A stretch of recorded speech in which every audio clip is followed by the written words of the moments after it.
Hello, everyone, and welcome to today's webinar on the FHFA's release on the Uniform Appraisal Dataset, Aggregate Statistics, and how it impacts you.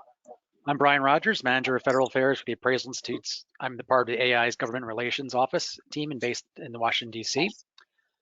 During today's webinar, we'll hear from the FHFA representative who worked on the UAD Aggregate Statistics release, as well as two appraiser practitioners about their initial observations and potential use cases of the UAD information for appraisers.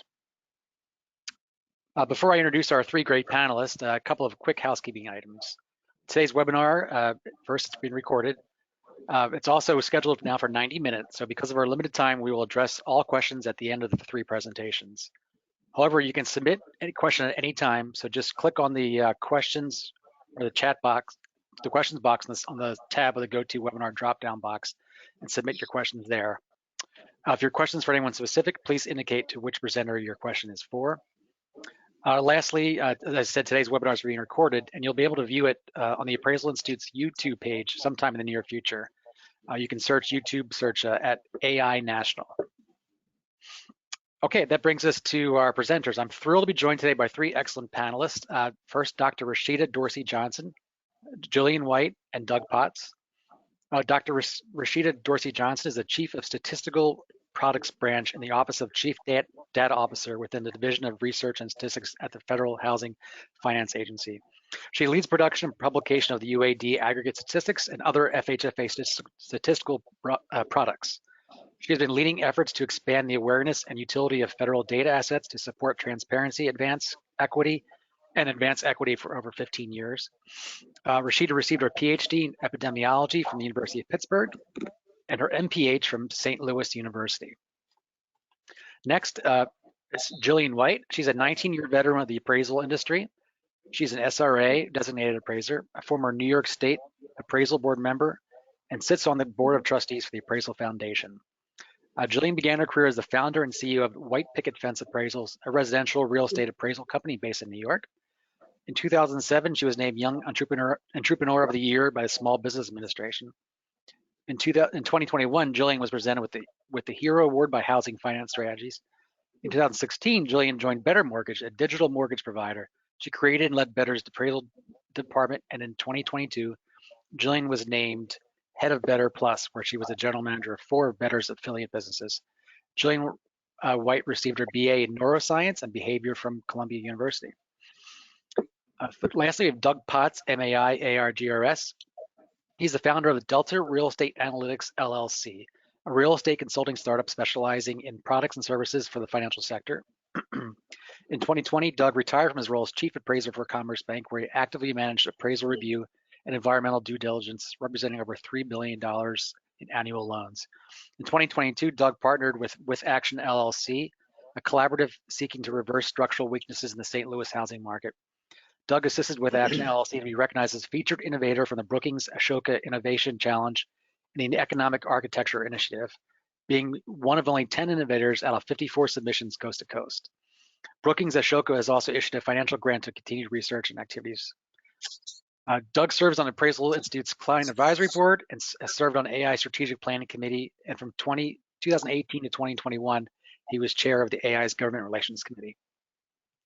So thanks again for the three of you for joining us today, and let's get started. First, we're going to hear from Dr. Dorsey-Johnson.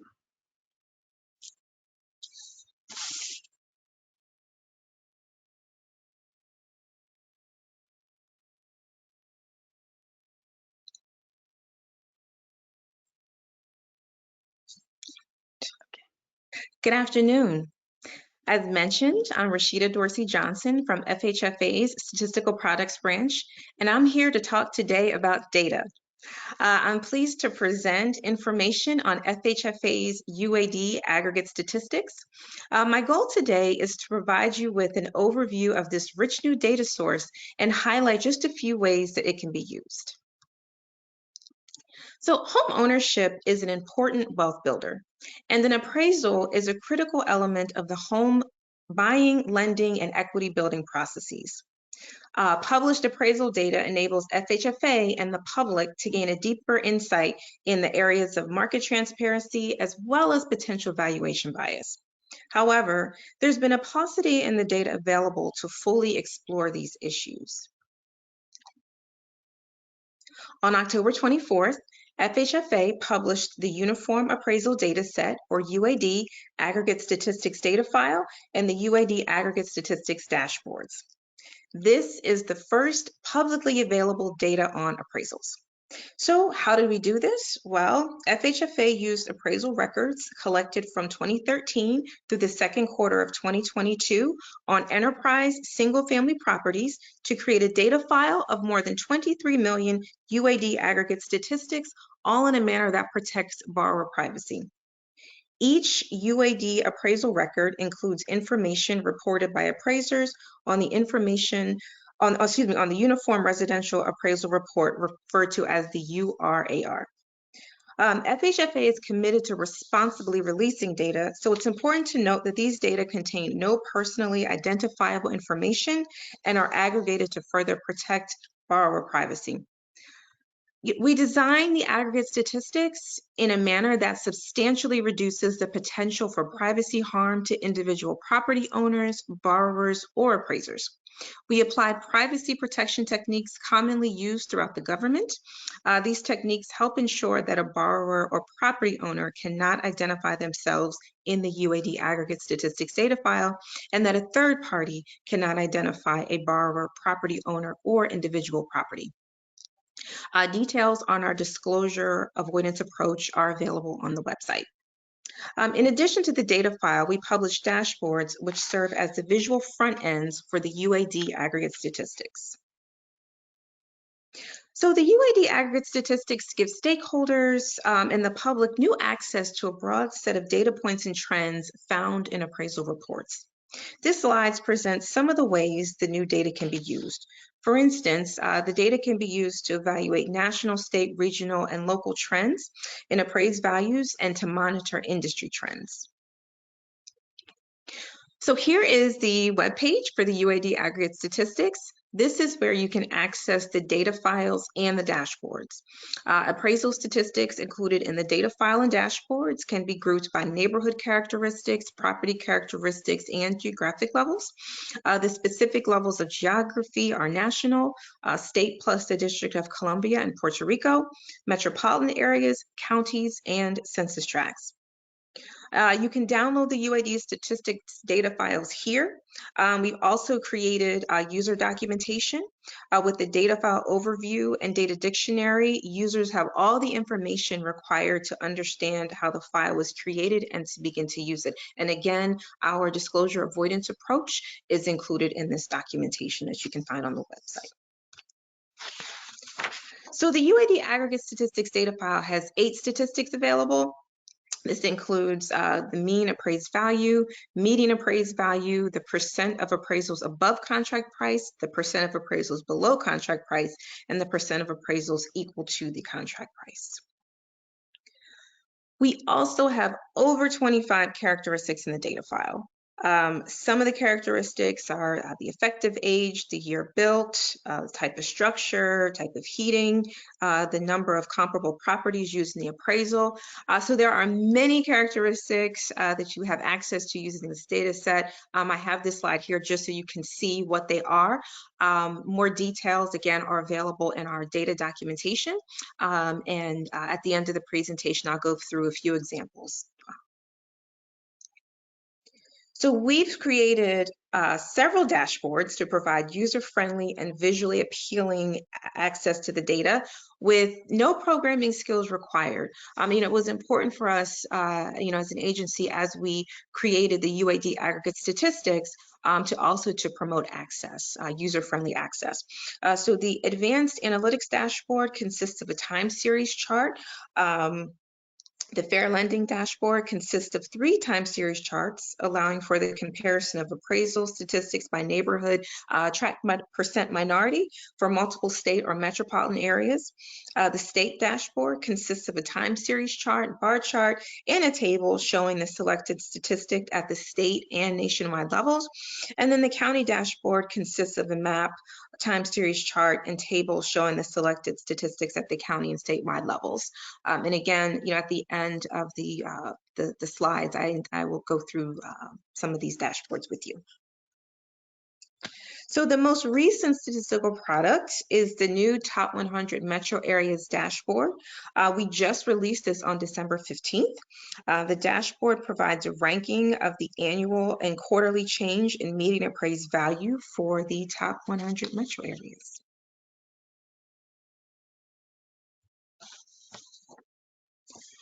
Now, since the release of the UAD aggregate statistics, FHFA economists and statisticians have published several blogs featuring the data, which provide examples of some of the insights that can be gleaned from this rich data source. I have some highlights to share today, but encourage you to review all of them in their entirety on the website. So one is titled Exploring Appraisal Bias Using UAD Aggregate Statistics. This blog demonstrates how the data can be used to examine property undervaluation, which is a property that appraises for less than the contract price in minority and non-minority neighborhoods. In the blog titled What Do the UAD Aggregate Statistics Reveal About Rising Home Appraisals During the Pandemic? The authors used the data to demonstrate that the growth rate of the median appraised values in rural areas has outpaced those in urban and suburban areas, but also show that this trend began before the pandemic actually began. Another is titled, What do the UAD aggregate statistics reveal about home sizes during the pandemic? So popular press and initial research suggested that there was a growing preference for more space when working from home. With the UAD Aggregate Statistics Advanced Analytics Dashboard, the authors determined that there was no broad movement towards larger homes, and in fact, smaller homes accounted for slightly larger share of newly purchased homes in 2022 compared to 2013. FHFA also published a blog, How Similar Are Appraisal Values and Home Prices? Some of you may be familiar with the FHFA HPI. This blog explores the question, how are appraisal values related to the house price movements? So looking at both, again, the FHFA Home Price Index and also the UAD data, UAD aggregate statistics. Rather than house prices driving future appraisal values, the findings in this blog suggest that on a national basis, appraisal values reflect past values of home prices. And additionally, the authors noted that appraisal values tend not to adjust up or down as much as the house price measures. And the most recent blog features data from the new Top 100 Metro Areas dashboard, which shows that median appraised values were higher than a year ago in most metro areas, with many even witnessing double-digit growth. However, between the second and third quarter of 2022, appraisal values declined in 81 of the 100 metro areas, with only 9 experiencing very modest growth. So again, these are just highlights of the blogs. Please do go to the website and read them in their entirety, as well as the others, any others that have been published. I share this just to have some of the key takeaways of the blogs and just to give you a sense of how the UAD aggregate statistics may be used, just to give you, again, a flavor of that. So what is next? Well, we continue. We plan to update the UAD aggregate statistics quarterly. So in December 15th, we also released the 2022 quarter 3 data. We also will continue to look for new UAD statistics and data products and creating statistical products. And so here I have my email, statisticalproducts@fhfa.gov, and where you can access the data. And I have this slide here again with our contact information with a thank you. But one of the requests that we also have is to get feedback from you. We would love to hear how the statistics and the data may be useful for you. If you have some feedback on our tools, please share that. Our goal is to continue to just provide a high quality product for users. And as you are using the data, you may have some ideas or some feedback that can help us to improve what we are doing. Okay, so now I am going to transition to a bit of a demo. If you give me 1 second.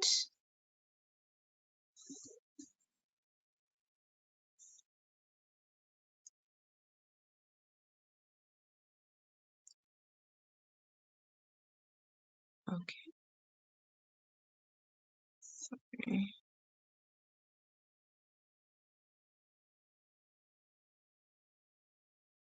Sorry. Can you guys see, my screen's popping up and down. Can you guys see the dashboards? Panelists, I think, hopefully I can hear you guys. Okay, so this first dashboard is the top 100 metro areas dashboard. And this dashboard, again, we've created a ranking of the top 100 metropolitan areas. And what I like to do here is just, again, show you what this product is and how you might be able to use it in conjunction with some of the other products that we've created. I do want to just highlight or point out that, with our data, there is a data lag.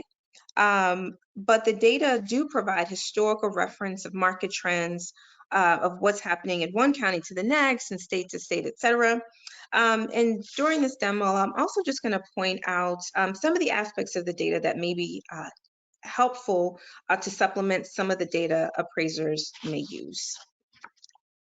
So with this top 100 metro areas dashboard, as I stated, we can see what are the rankings for the different metropolitan areas, changes in median appraised values. So here we see the top 3, Northport, Sarasota, Bradenton, Florida, Dallas, Plano, Irving, Texas, West Palm Beach, Boca Raton, Boynton Beach, Florida. If you hover over any of these of the cities, the top data field will change. And then down at the bottom, the bottom 3 are Baton Rouge, Louisiana, Oakland, Berkeley, Livermore, California, and then San Francisco, San Mateo, and Redwood City, California. So, again, this provides a snapshot of the top 100 metro areas in a ranking. You could then go to our advanced analytics dashboard and do a little bit of a deeper dive into what might be going on in some of these metropolitan areas. So if we start, you can start with your, you can select a metropolitan area. The first was Northport, Sarasota. So I will just go to Northport, Sarasota.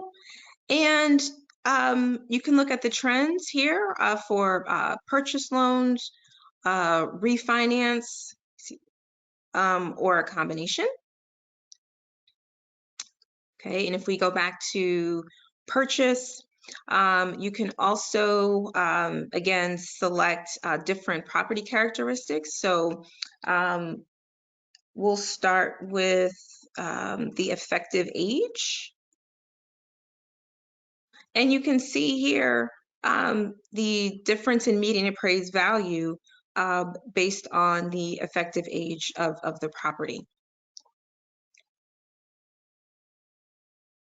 Now I will go back to, you need to clear changes. Let me clear my changes.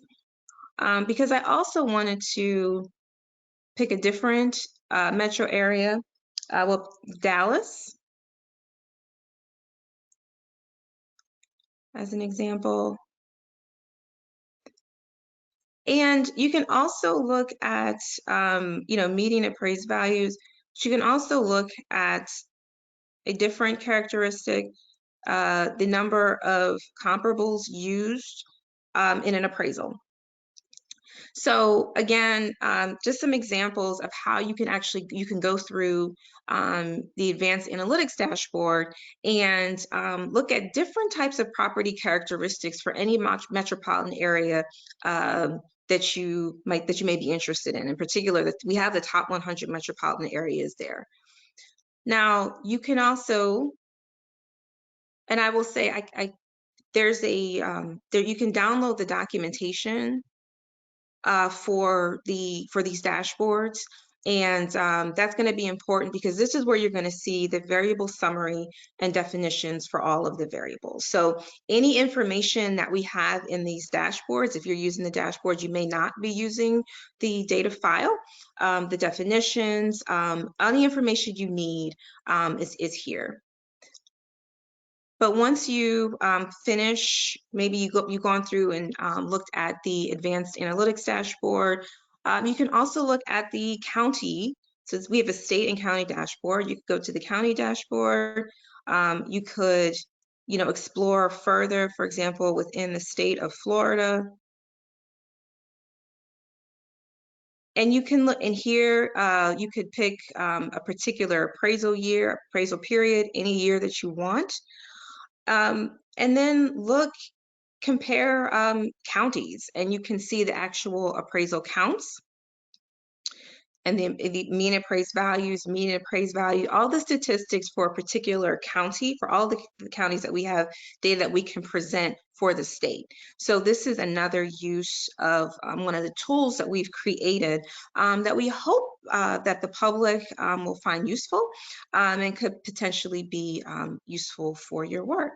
So I am going to pause there, and I will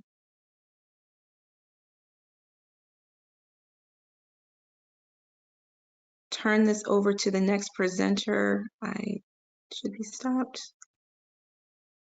Great. Well, thanks very much, Rashida. Now we'll turn to the practitioner side to hear some thoughts from Jillian White.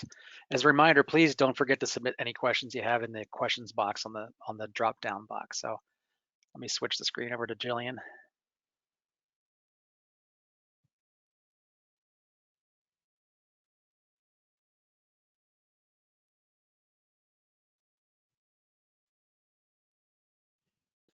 Can you see my screen?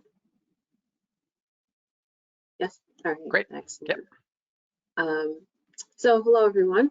My name is Jillian White, and I will be celebrating my 20th anniversary as an appraiser come February of this year. The first 13 years of my career were spent out in the field, and the last 7 years of my career have been spent primarily working at a bank. So we started at the bank, we were doing very little volume, about 20 appraisals per month, and it grew very rapidly. And at the peak, my department was handling about 22,000 appraisals per month. So I'm very well versed in looking at macro data and using it to make informed decisions. And so with that, let's jump into the FHFA UAD and take a look at some practical applications of this data set. I'd like to begin with an overview. So this presentation is going to be broken into 3 different parts. Part 1 is really going to focus on how lenders can use the FHFA UAD dataset. Part 2 is going to focus on how AMCs can use this information. And then the third and final part is going to focus on how appraisers can use this information in their day-to-day practices. Beginning with the lenders and really focusing in on one dashboard in particular, which is the Fair Lending dashboard. I wanted to talk about a few things. Number 1, where you can find the dashboard. I know Rashida highlighted where to find all this information. Also, what does a dashboard measure? And then finally, just a preview of what it actually looks like. So if you do a quick search FHFA UAD, the dashboards pop up right away. If you scroll down below this section here, all the way down to the dashboards, if you aren't looking to actually download the information. The first dashboard I want to talk about is the Fair Lending one.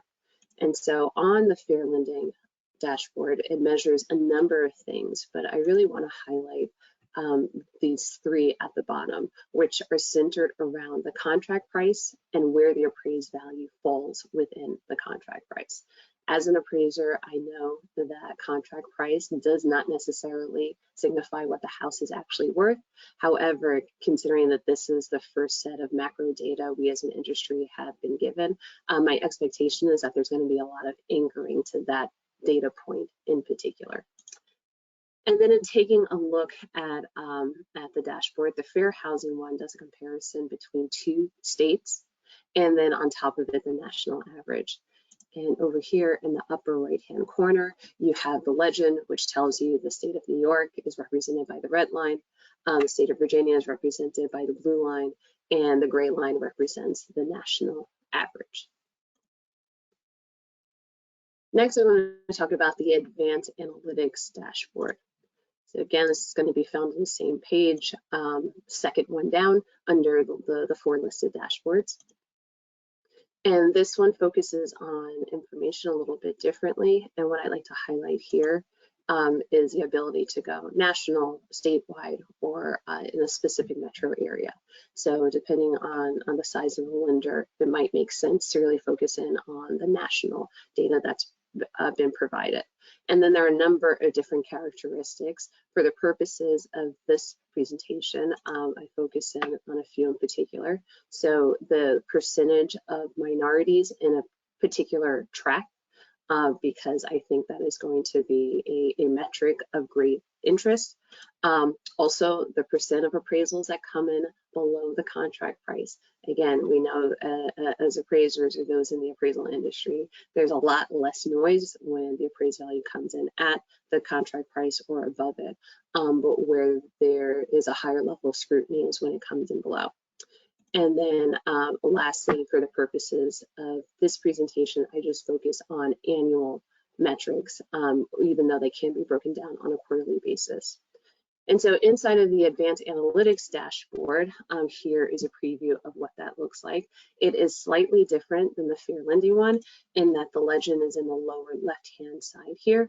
But other than that, they're very similar, and each color represents a different bin or batch of demographics based on the race of the occupants making up that neighborhood.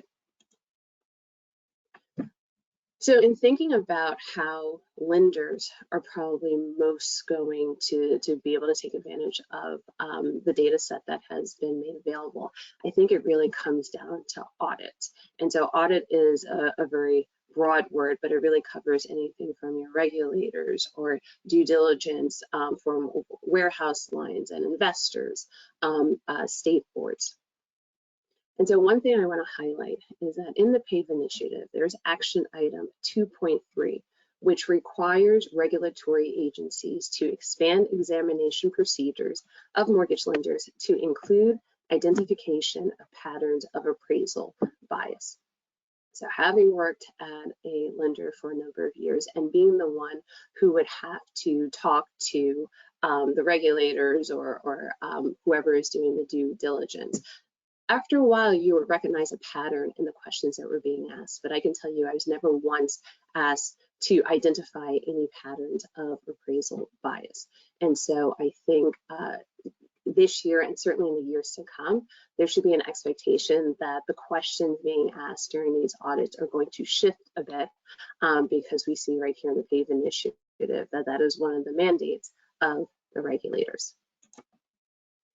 There are 2 dashboards in particular, which I highlighted in my other slides. And so it's a fair lending dashboard and also the advanced analytics dashboard that, that points to information pertaining to bias. And so I want to give everyone listening an example scenario, which I think has a very high likelihood of happening. Which is where a regulator wants to know why a lender's appraised values are coming in below contract price more often than what is the national average. So now that this data is out there and readily available, I think there's an expectation that there's going to be a comparison of your data as a lender as compared to the national average. And so what this means is that new metrics are going to have to be tracked. So now going back to this graphic before, and this is from the Advanced Analytics Dashboard. If I had to guess, I'm going to guess that most of the attention is going to be paid to minority tracts where there is 80 to 100% of minority population. I think those are going to be the ones under the greatest level of scrutiny. And then assuming that we're working with the most recent data, which in the case of this dashboard is 2021. So you know to look at the gray line at this point in time. And so if we look at the green arrow here, that I think is going to be the data point that regulators and everybody else are going to be anchoring to. And so what this line tells us is that on average, in neighborhoods where the population of minorities is 80% or higher, there is a 23% chance that the appraised value is going to come in below contract. So let's say you pull your data, you run your analytics, and your number is 30%. I, as a lender, would be prepared to provide some sort of explanation as to why that is. Something to note, if the FHFA UAD dashboard is able to quantify it, then so is the lender. Because keep in mind, all this information that is being compiled is being pulled from the appraisal reports that the lenders are feeding into UCDP. So if it is being tracked by the dashboards, I would prepare to be questioned about it. And so what this means is that new and different information is going to have to start to be tracked, and anticipate that anything that is appearing in the dashboards could appear in future audits. The next I want to talk about what I think is going to be inevitable, which I'm calling the trickle-down effect. So for most lenders, their appraisal averages are based off of multiple appraisal providers. So if the lender's average, let's say, is 30%, that is going to be a combination of the AMCs that they use, or the providers, or the direct engagement panels, whatever the combination is, and that's how they're going to get to their particular average. And so what I anticipate happening is that after the regulators come and ask these questions of the lenders in turn are going to turn around and ask the AMCs, hey, why is it that your appraised values are coming in below contract price more often than is the national average? Next, I'd like to move on to part 2, which is how AMCs can use the FHFA UAD dashboards. Again, I think the advanced analytics dashboard is going to be one of a great deal of focus. You know where to find that dashboard. In the instances of AMCs, I think there's going to be a greater likelihood that the focus is going to be on the state metrics versus the national metrics. Again, using the exact same metrics that were used in the lender example. So we're looking at the minority population, what percentage of appraisals come in below contract price, and looking at this over an annualized basis. And so this dashboard looks very much like the one for the lender. However, since it is state specific, some of the numbers are different. So we're going to take a look at the year 2021, the most recent data that we have, and then looking at that, the average here is going to be around 13%, whereas in the lender example, they were looking at the national average, which was about 23%.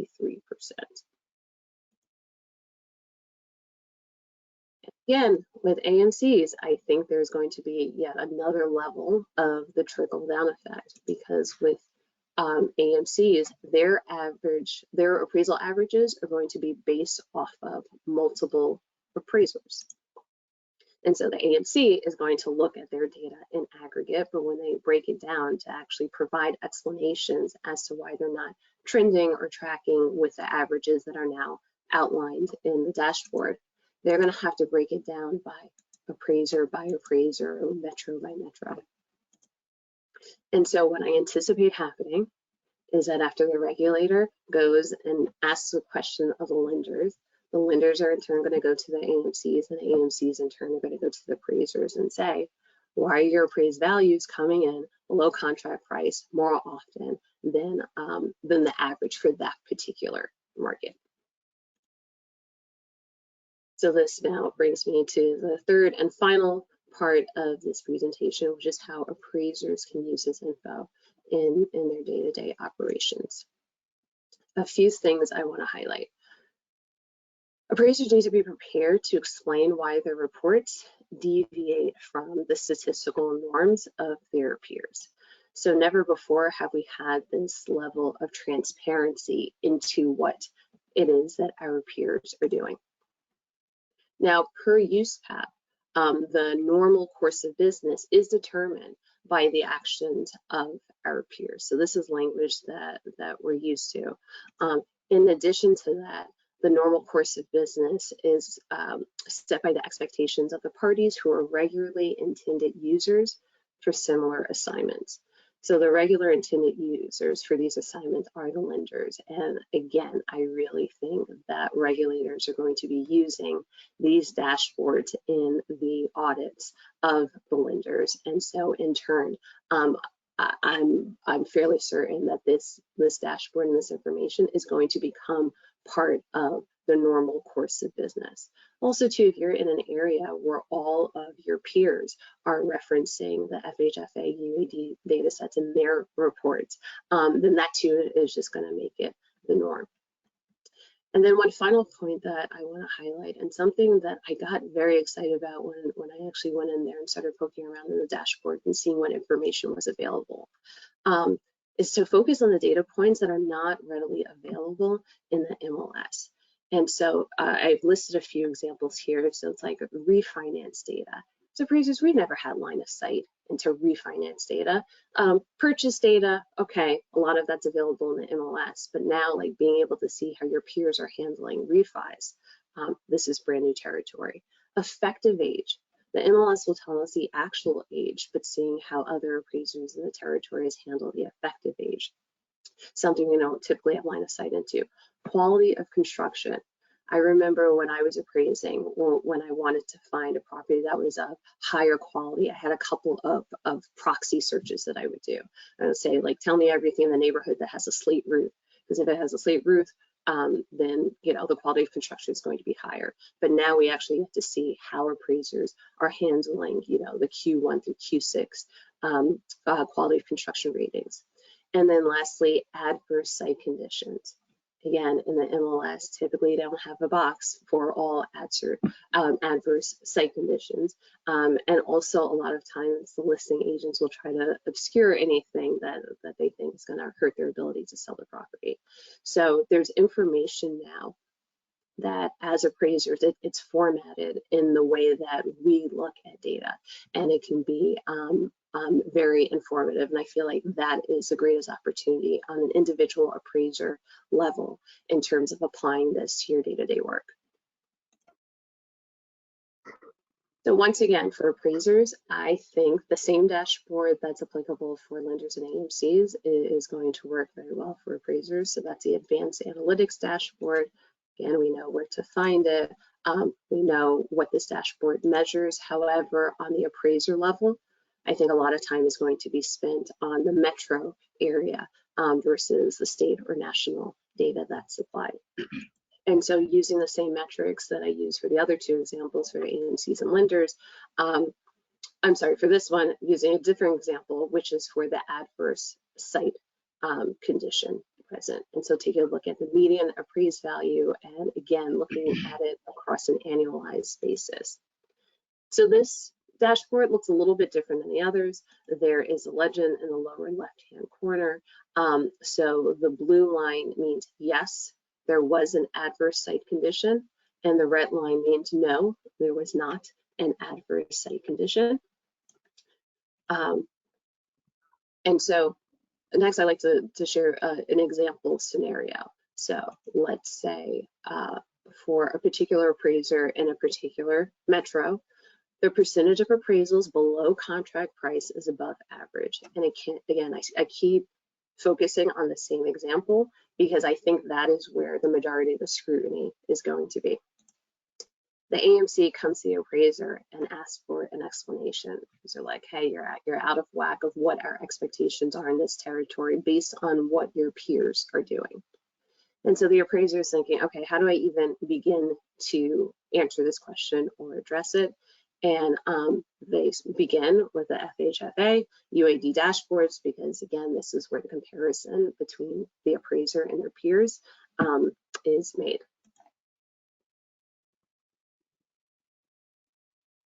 So let's say this particular appraiser, and I'm just going to focus on one particular dashboard. Let's say they decide to focus in on the ratio of contract value to appraised value. So this is what the information would look like if you wiped it clean of all of the data. And I wanted to start with this clean slate, because if you look up top, the titles for these dashboards get really long because there's so many different moving parts in terms of what you're comparing. So let's break it down bit by bit. So in this case, the appraiser is going to focus exclusively on purchase appraisals because the question is around contract price as compared to appraised value. We're talking contracts, we're necessarily talking purchase appraisals.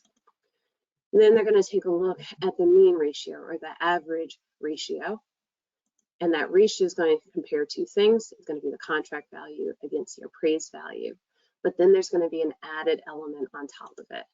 And that added element is an adverse site condition. So which properties have adverse site conditions versus which properties don't have adverse site conditions, and how that is influenced by the ratio of how closely the contract price and the appraised value match. And again, this is just going to be for purchase appraisals, and all the data provided in the FHFA UAD dashboards are single family properties. So that's always going to be the case. Okay, so now that we've broken apart the long title and all the things that are being factored into it, here is a real life example of some data that was available on the dashboards. Again, in the lower left-hand corner, you have the legend that tells you the color blue means yes, there was an adverse site condition. Color red means no, there was not an adverse site condition. Let's assume that this request was made in 2021 and we have the 2021 data. So we're going to focus on this section of the report right there. And so in looking at it, as an appraiser, I'm like, okay, this information is somewhat surprising. And so what this crisscross section here is telling me is that if you have, or if you're purchasing a property that has an adverse site condition, the likelihood of it coming out of the contract price is actually slightly higher than if you have a property that doesn't have an adverse site condition. And so it's also telling me that at this point in time, based on the data collected by my peers, that what we're all seeing is that the market isn't reacting very strongly to adverse site conditions. Now, if you go back to 2015 here, you see there's a huge difference, almost 5 percentage points difference between properties with and without adverse site conditions. So that means back in 2015, if you were to purchase a house with no adverse site conditions, you have like a 99.5% chance that the appraised value is going to be the same as a contract value. However, if you layer on an adverse site condition, such as a street with a double yellow line, the likelihood of your appraised value coming in is dropping by about 5%. And so what that tells me is that in that point in time, the market was very reactive and sensitive to these adverse site conditions in a way that it isn't currently. And so if you started making your initial adjustments for adverse site conditions back in 2015 and you did your paired sales analysis and you came up with a number, but you have not revisited that number, as you can see, these numbers flip-flopped quite a bit. And perhaps that could be a reason as to why that particular appraiser's percentages in terms of coming in below contract price would differ from their peers.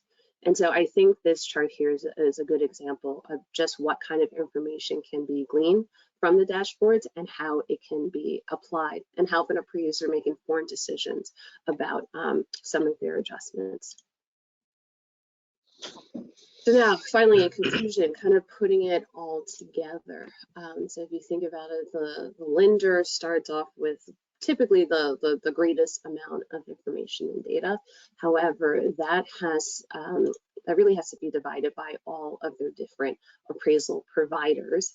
And then the appraisal providers and their AMCs, their results or their averages really come down to the individual efforts of the appraisers.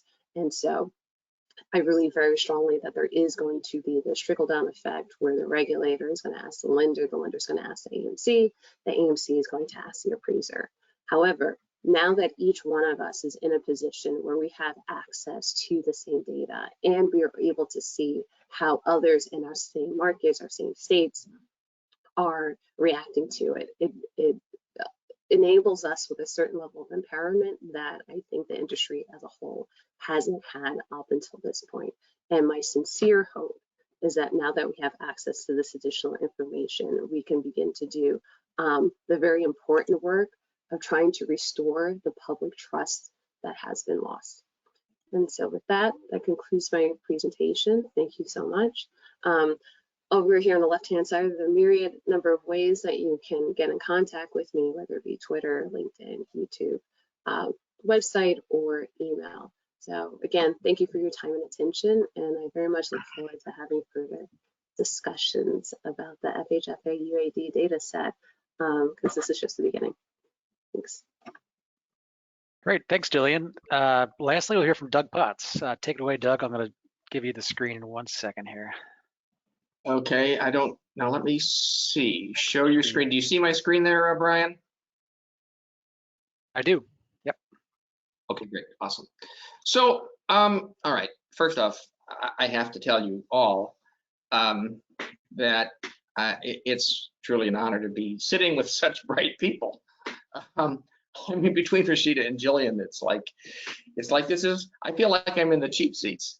But some terrific presentation and some terrific thought. And Rashida, just as a point of reference, I think the profession, as well as the public at large, owes a great debt of gratitude to the efforts of the FHFA to both aggregate and publish this data. So this is terrific, and will have long-term positive consequences in the marketplace, I believe.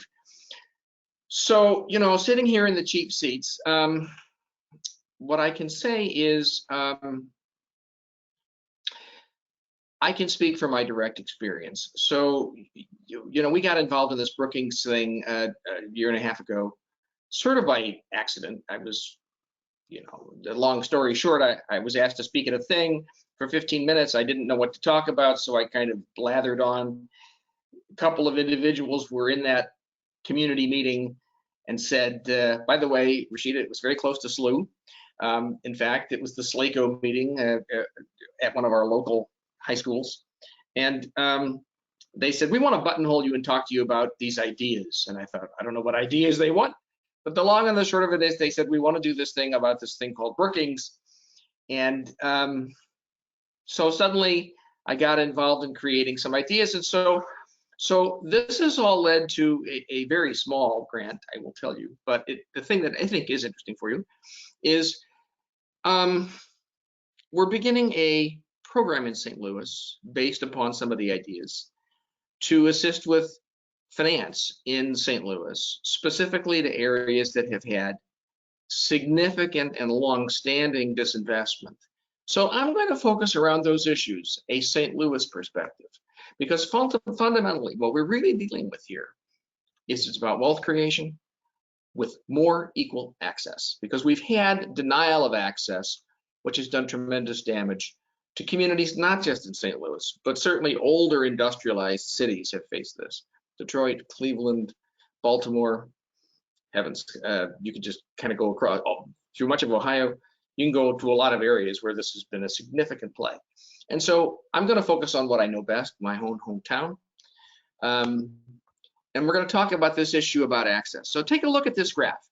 And this is a point I'm going to try to remind why this is important. This very complicated looking bubble chart comes from a 7-year-old presentation by The Economist magazine on research done by Brookings Institution. So you're like, what the heck does all this mean? Let me just quickly summarize for you.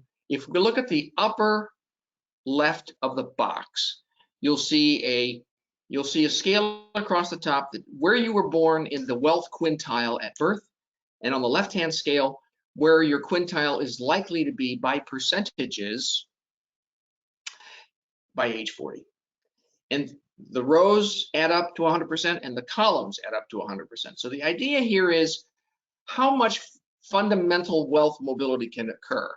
The bottom line is that if you're born in the bottom quintile, you have a 1 in 4 chance to stay poor by the age of 40, which is sort of used as a demarcation line. The concept being, if you haven't really got your stuff together by age 40, it's going to get the hill climb. The climb of the hill gets much steeper, and it may be very difficult to exit. I mean, short of winning a lottery. And how many of us play the lottery? On the other hand, you might actually have a 1 in 6 chance to make it to the top 20% of the wealth curve in the United States. Now, these are for white America. And that's a very important thing to think about. What does it look like if you're not white? Well, let's take a look at this. The bottom line is that if you're born black in the United States, you have a better than even odds of never being able to really exit this problem in the United States, poverty. And fundamentally, we have to talk about how we deal with this. And if we look at this, income, wealth growth, opportunity gaining, this is a trifecta of denial that has consistently been a problem in the United States. And not just here, but elsewhere, but we're here, and this is our problem. And it's the issue of our day, and we have to address it. So how can I link these together? Well, let's talk about this, because fundamentally, real estate has been one of the fundamental growths of wealth building in the United States. And real estate floats on capital. And if capital is denied, look at the things that come out of this. You can't buy, you can't sell. Market activity dies, prices collapse. People can't even maintain their buildings because they can't get the refinance loans to do the work on the buildings to be able to keep them up to date. The tax base collapses, which affects services and schools. Markets atrophy, properties are abandoned, collapses of community. This really happens, and this is a good example of some examples of this in St. Louis, and I'll just show you this very quickly here. So as I do this, I just want to make sure I've got this. This is data. By the way, the national data you can see here is available for your looking at the address at the bottom. This is data across just a series of this multiple years, started in 2001 and mapped to 2019. And the area in question, if you look at the scale on the left, you'll see that mortgages either for refinances or purchases are in typically yellow dots. And this is an area where you see there are no blue dots. There are no essentially white families buying or living in or refinancing housing in this area of town. This is the famed North St. Louis area. Here's 2001, few dots. 2007, a few more dots. Of course, this was just before the great debacle of the great financial crisis. And by 20, I could have gone to a lot of other things, but take a look in here. You see almost no dots at all in 2013. You see almost no dots at all in 2019. And the same process is repeated across the refinance. Capital's been denied. As a guy who works this market for a variety of needs, and certainly in the policy arena, this has been an enormous issue that we have faced in the United States, everywhere, in older urban centers. So this is the underscoring of why we have to deal with this. And of course, then we get into the issue of finance. So let's take a look at the UAD data set. First off, the issue that we've already seen some from our excellent presentations in advance is here we are. We can see that looking at national data, and again, looking at the issues of race, that as appraisals, whoops, let me take a look at this here. Appraisal values lower than purchase price are more frequent in the gray bar, which is the highest concentration of minorities, followed by the orange bar, which is an area that is majority minority but not super concentrated, versus an area that is mostly white. Similarly, overappraisals tends to be much higher frequency if you are white, but much less frequency if you are minority. The more the area becomes more minority, the appraisals tend to not be as high. So this is just summary data.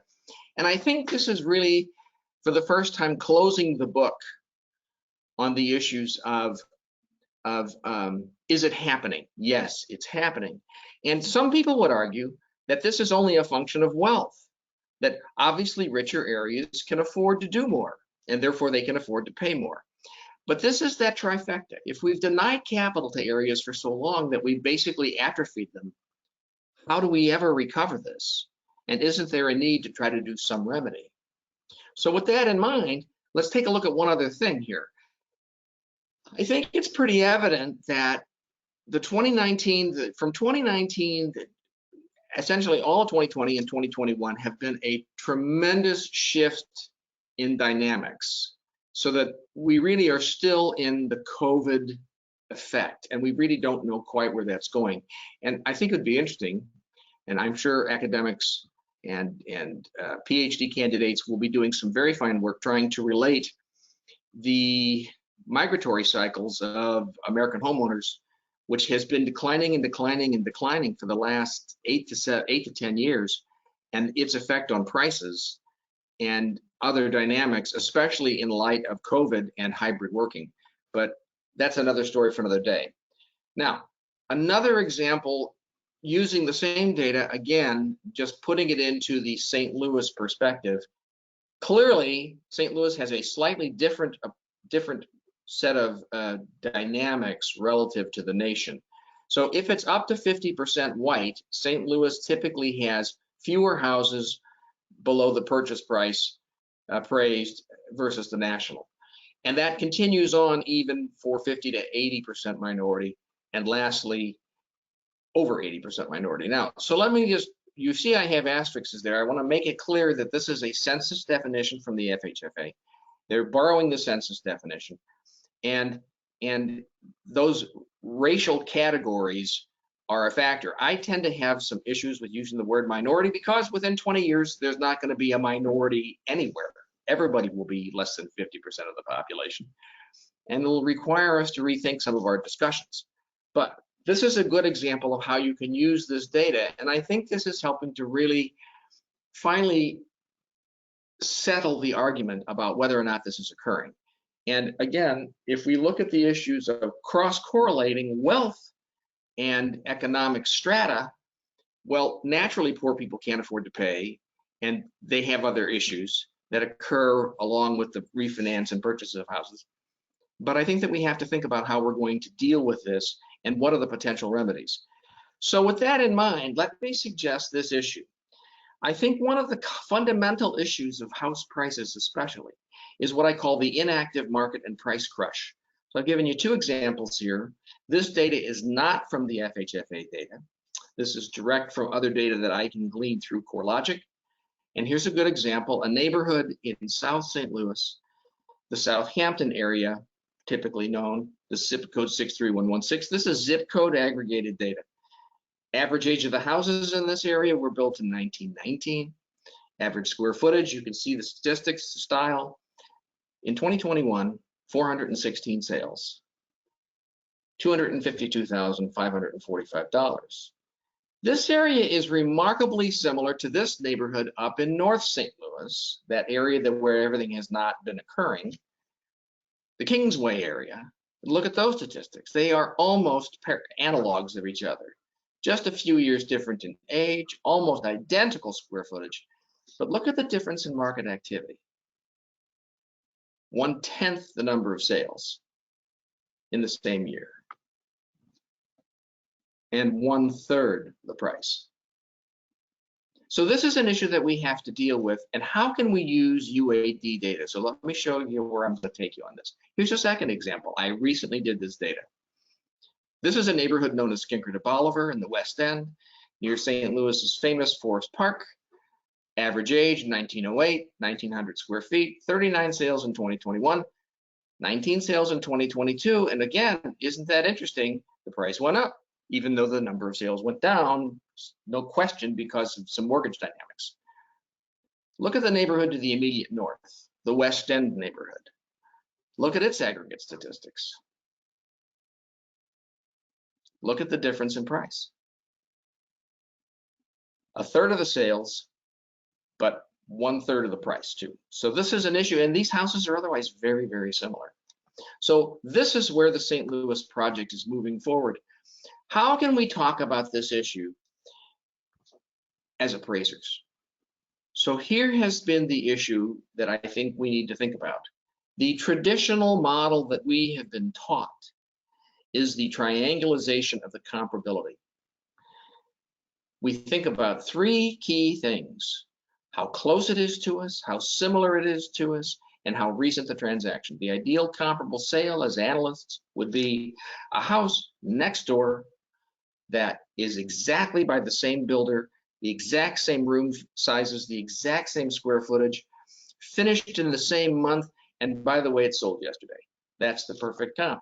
And in fact, that has been the GSE's fundamental criteria for decades and decades, coming out of the 1930s and coming into the 1950s, 60s, 70s, and 80s, and so on, that has become incorporated essentially as our body of knowledge. But of course, when we deal with the issue of redlining and its long-term impacts of how it affected lending and denial of capital, is it essentially recycling past market damage, and is one of the contributors to the lack of ability of areas to rebound, even over decades. So the solution that the group that I'm working with came up with is a concept that we've sort of brand named restorative competitive value.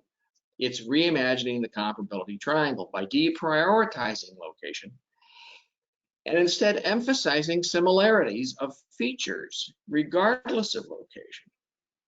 And by doing so, we are going to deprioritize those things and focus on other areas and maybe even older sales.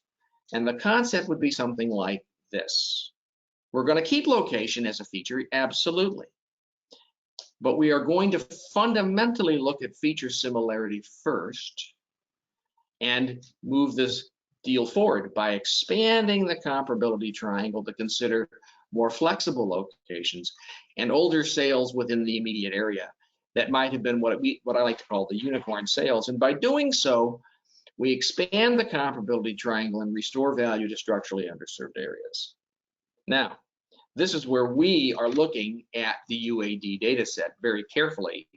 And I don't have quite the facility of a Rashida, obviously, or a Jillian, but we're working on it. And I intend to continue to dig in and leverage it to ever greater effect.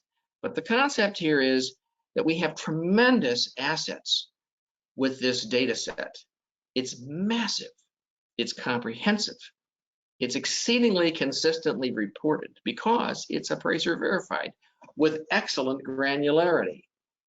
Now, right now, to the best of my poor ability, the available regional statistics are still too broad, and I haven't been able to figure out how to get down to the census tract granularity. Part of that seems to be that the sets have to be downloaded, and it's a pretty whopping big file.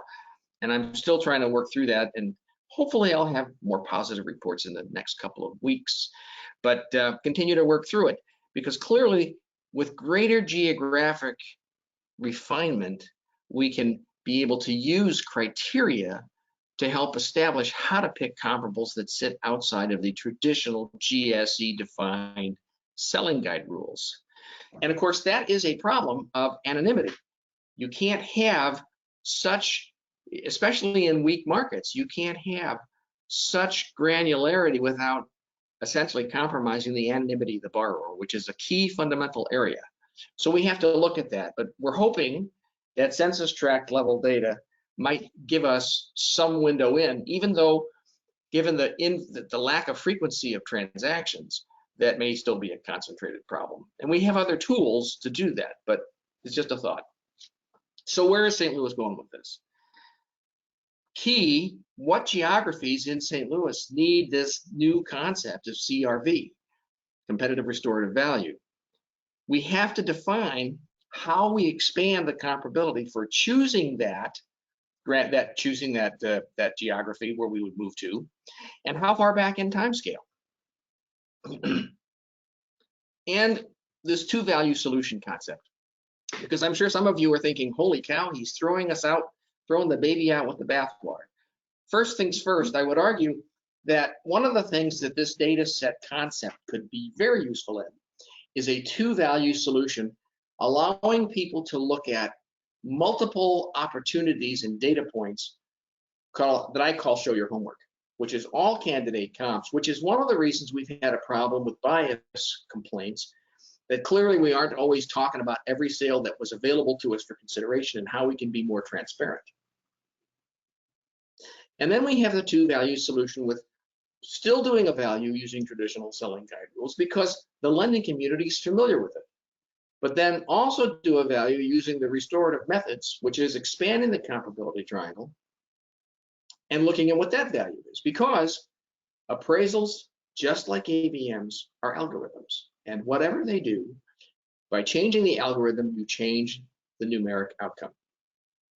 So that will allow banks to make decisions about how much they're going to be doing with this transparency.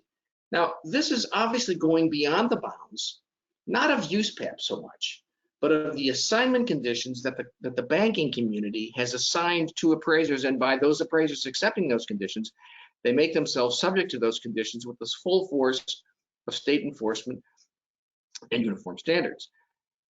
So clearly, this is a package deal for the banks. They are going to want to do CRA lending, and to do that, they're going to accept a different set of assignment conditions, and because of that, they can't sell them to the GSEs.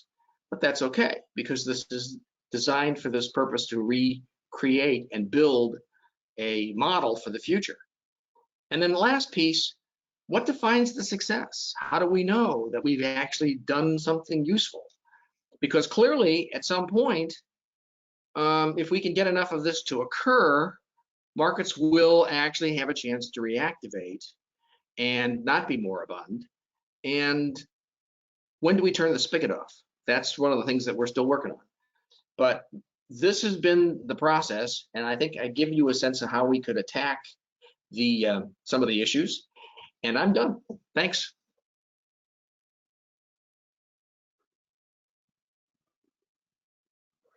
All right.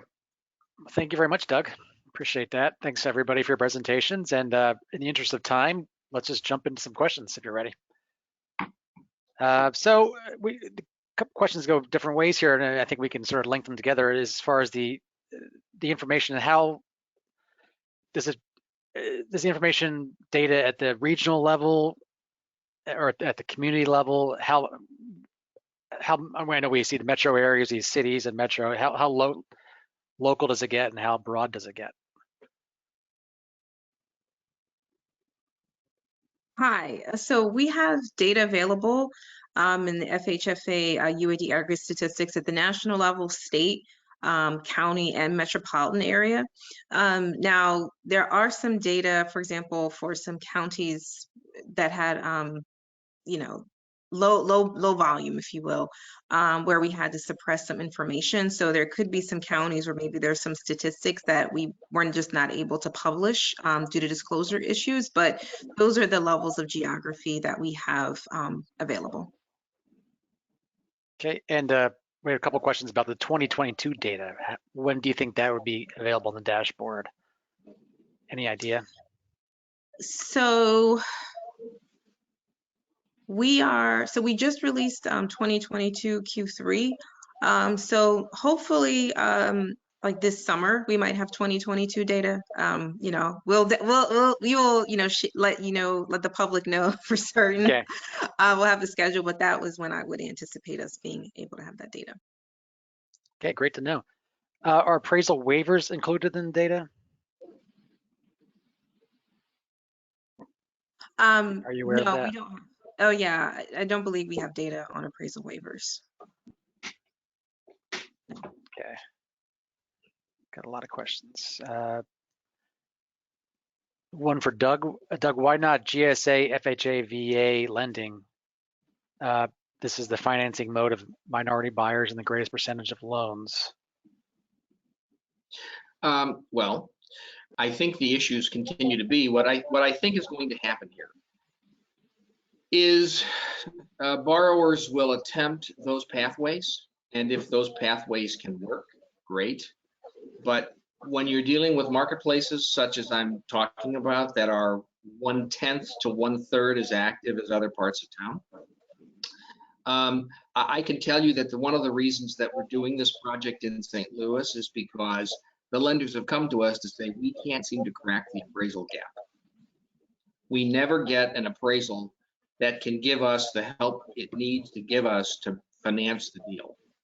So clearly it's a structural issue as opposed to appraisers running around lowballing the houses.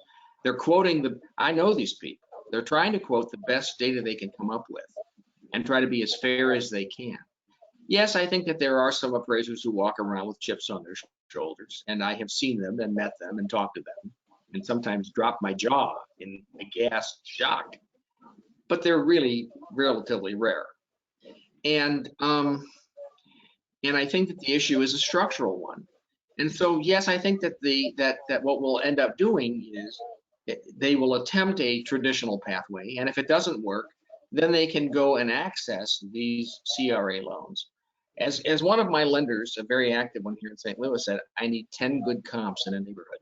Once I got 10 good comps that can form the basis for the next set of appraisal needs and financing needs, that begins to get the inertia overcome in the marketplace. And I think there's a certain logic to that. So that's the answer. Okay, and we had another, Doug, there was another question for you. Let's see. Okay.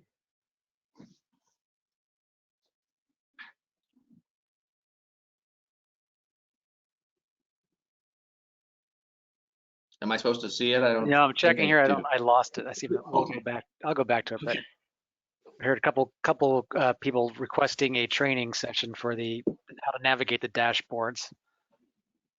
Yeah. It's a great dashboard. There's no question about it. It's wonderful data. Oh yeah. And please email that request. I would be happy to, look on our end to coordinate if there are specific, questions people have. So, yes. Absolutely. And so the question is, would these dashboards be beneficial for more rural areas or just the major metro areas? Would it have to default to county data for the more rural areas? You would, and again, depending on the size of a county area, I mean, a rural area, we may not have as much data, but we do have data for some rural areas. But it really depends on where you're looking. Okay. Does the lender have a different access to the data versus an AMC?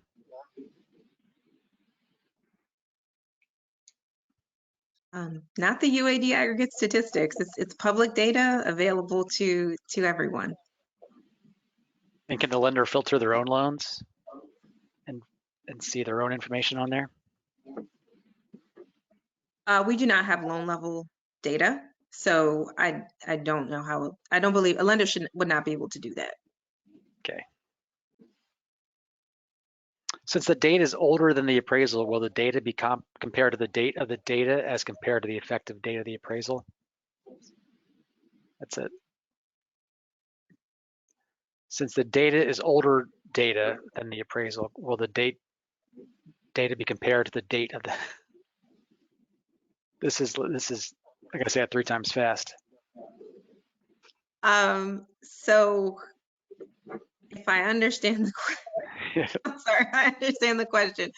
Our data has a lag in terms of when we're able to release it.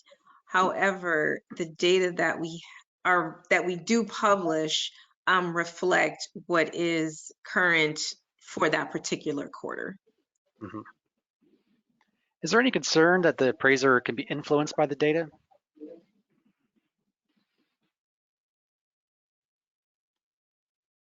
I can take that one. I think anytime there's data put in front of us, you run the risk of the anchoring bias, which we see oftentimes with purchase contracts, and not so much in this past market, but in years past, appraisers heavily anchoring towards it. I think the difference, though, is the amount of understanding that has to go into the input in order to retrieve the data. So rather than just being fed information, having to go in and manipulate it and figuring out which factors you want to take a look at and kind of having your hypotheses, my hope would be that that would kind of insulate anybody from seeing the data and then necessarily anchoring to it, because really it's a tool for exploration and identification of where to look and how to dig further versus just, you know, answers, so to speak. Right. And Doug, if the market buyers are focusing their purchase decisions on location aspect of the analysis, does minimizing the location aspect of the analysis reflect market participant impacts? So if they're focusing on location, does minimizing the location aspect? Okay. Totally understand. And I thought about that quite a bit.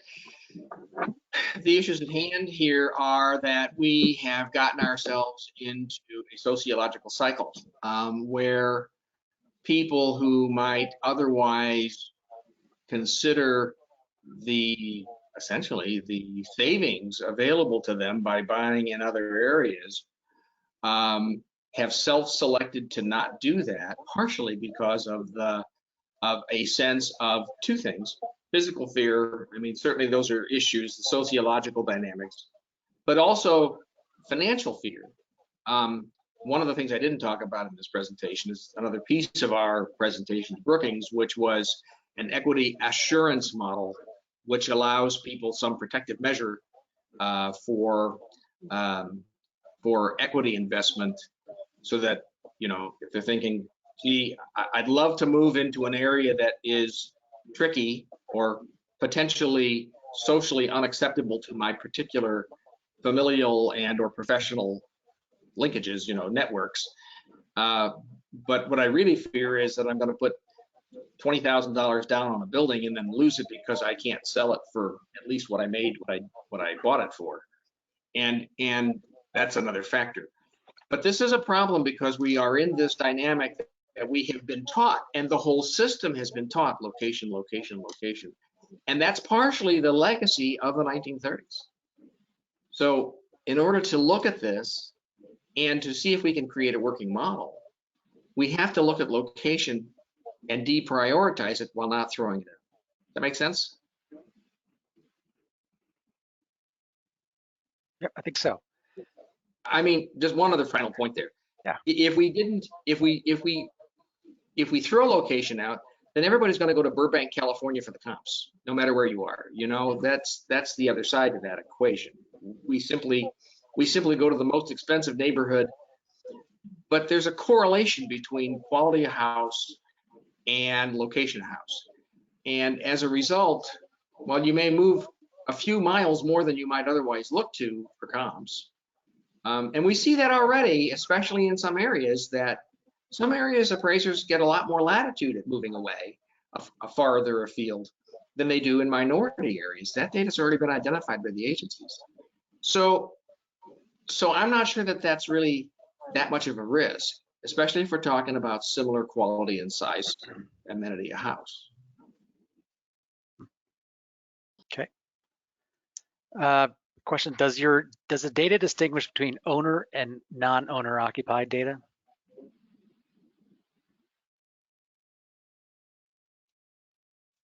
Oh, no, we do not have that variable in the data file right now at this time.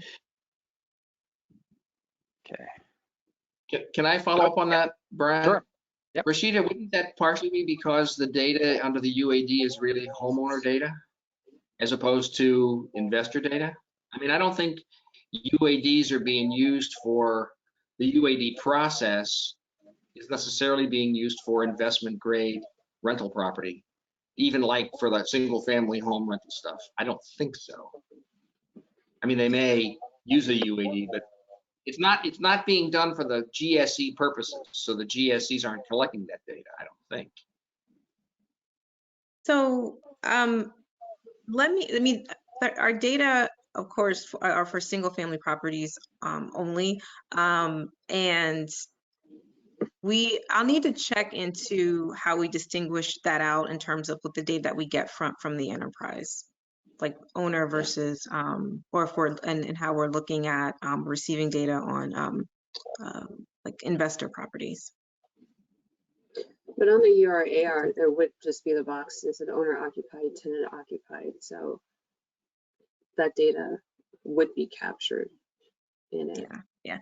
And there's some, I'm happy to follow up, with Brian or with the group in terms of that question.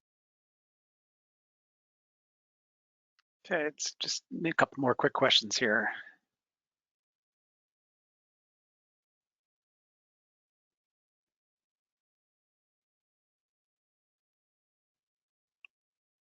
We have a question about the publishing. So we'll post this video to our YouTube AI National. It's at AI National probably by maybe tomorrow night or Friday, or I guess Thursday or Friday. So that'll be published. I think we can get the information. So look for that. I'm probably posted on our website as well. Let's see what else.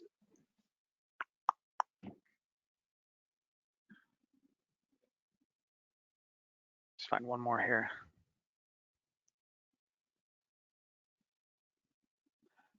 Question is, how do you know if you're inflating an appraisal if you're actively searching for higher sales outside of a neighborhood?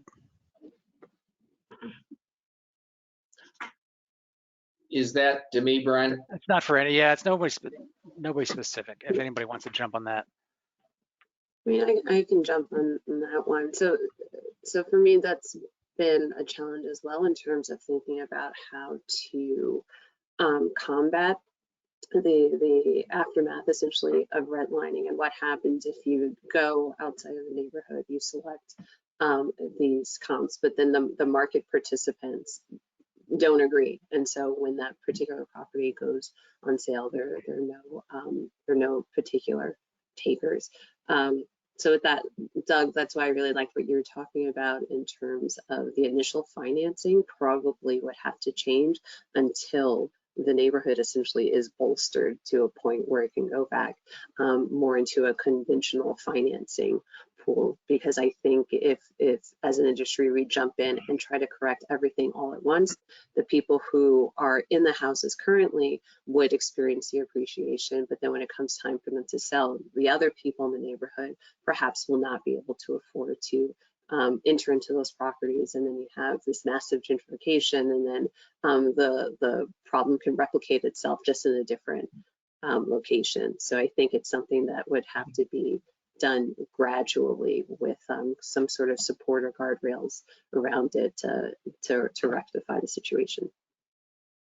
So Jillian, I think you've hit on an issue that is definitely, let's say this thing really works, right? That gentrification is going to be a dynamic that will have to be addressed. I'm not sure that's a worse problem than what we're seeing. So that's an open discussion for policy wonks. One thing I will say, Brian, to the question is that's one of the reasons that the show your homework is out there, is that the first thing that an appraiser will have to do is state the criteria by which comparables are even being considered for gathering into a compendium of candidate sales. And that data has to be part of that appraisal. This is mimicking data from other disciplines, such as environmental science, where you must show every record that taps within a certain geographic radius of the target property. And then you must explain why you do or do not consider those. So that price hunting methodology is part of the problem that we have. And it will also underscore the chaos in the marketplace, where you can have some pretty amazing prices as unicorns or outliers in an area that's otherwise very low. And I see that in some of these neighborhoods.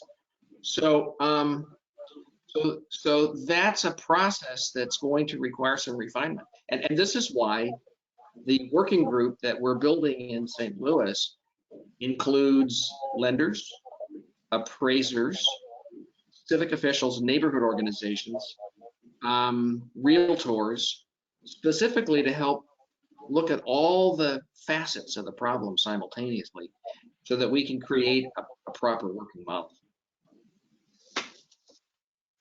All right, thanks, Doug. And final question for something for Rashida. Does the data include view or other factors like that that may have had significant impact on the price or value? So there's not a, we do not have a view as a property characteristic, but there are several property characteristics included in the data file, and also in particular in the advanced analytics dashboard. So I would encourage anyone who has not yet taken an opportunity to look at the advanced analytics dashboard, and again, also reading that documentation that you can download from the dashboard, just to see exactly how those variables are defined, to see what we do have available. Okay, great. Okay, well, we're basically out of time now, so I want to thanks for the great questions, everybody, and certainly a big thank you to our guests today, Dr. Rashida Dorsey Johnson, Jillian White, and Doug Potts. Once again, remember to check out AI National's YouTube page, hopefully maybe by the end of the day tomorrow or Thursday for the recording. And keep an eye out there for great events, other events sponsored by AI. So have a great day, everyone, and thanks again for joining us today. Thank you. Thanks, everyone.